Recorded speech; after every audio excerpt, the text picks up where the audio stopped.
দাজ্জালের নাম তো আপনারা শুনেছেন। ভয়ঙ্কর ডেঞ্জারাস একটা ক্যারেক্টার। পৃথিবীর শুরু থেকে শেষ পর্যন্ত এর চেয়ে বড় ফিতনা আসেনি, আসবেও না। দাজ্জালের ফিতনা। সে তার এক চোখ থাকবে, আরেক চোখ এরকম বন্ধ থাকবে।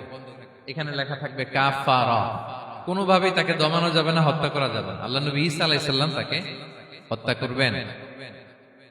তো যে ব্যক্তি সূরা কাহাফ তেলাওয়াত করবে, সূরা কাহাফের প্রথম 10 আয়াত বিশেষ করে মুখস্থ রাখবে, আল্লাহ তাআলা উসিমা মিন ফিতনাতিদ দাজ্জাল, দাজ্জালের ফিতনা থেকে তাকে বাঁচাবেন।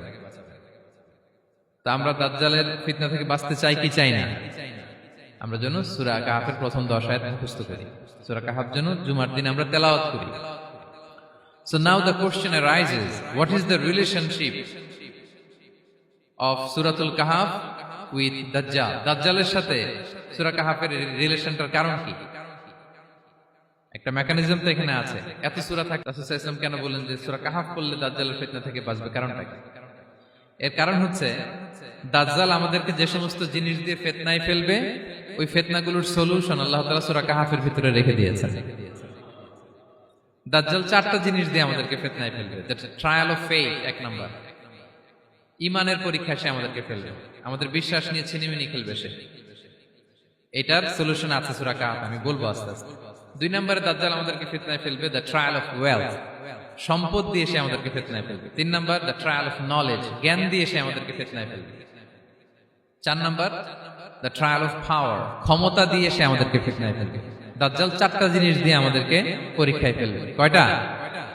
1 হচ্ছে ঈমানি পরীক্ষা, 2 হচ্ছে সম্পদ দিয়ে পরীক্ষা, 3 হচ্ছে জ্ঞান দিয়ে পরীক্ষা, 4 হচ্ছে ক্ষমতা দিয়ে পরীক্ষা। সে ঈমানের পরীক্ষায় আমাদেরকে ফেলবে।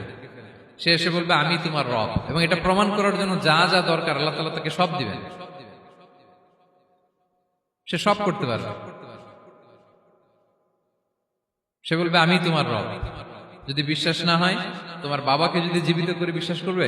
অনেকে বলবে হ্যাঁ আমার আব্বাকে জীবিত করে দেখান। তো তার বাবাকে ঠিকই সে জীবিত করে ফেলবে। আসলে শয়তান তার বাবার সূরত নিয়ে সামনে দাঁড়াবে। আরে তাই তো, এটাই তো আমার বাবা, এটাই তো আমার দাদা।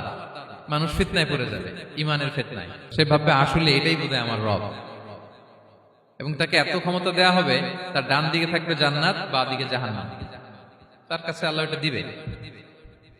যে তার কথা শুনবে তাকে সে জান্নাতে ঢুকাবে, কিন্তু জান্নাতে ঢুকে সে জাহান্নামের শাস্তি ভোগ করবে।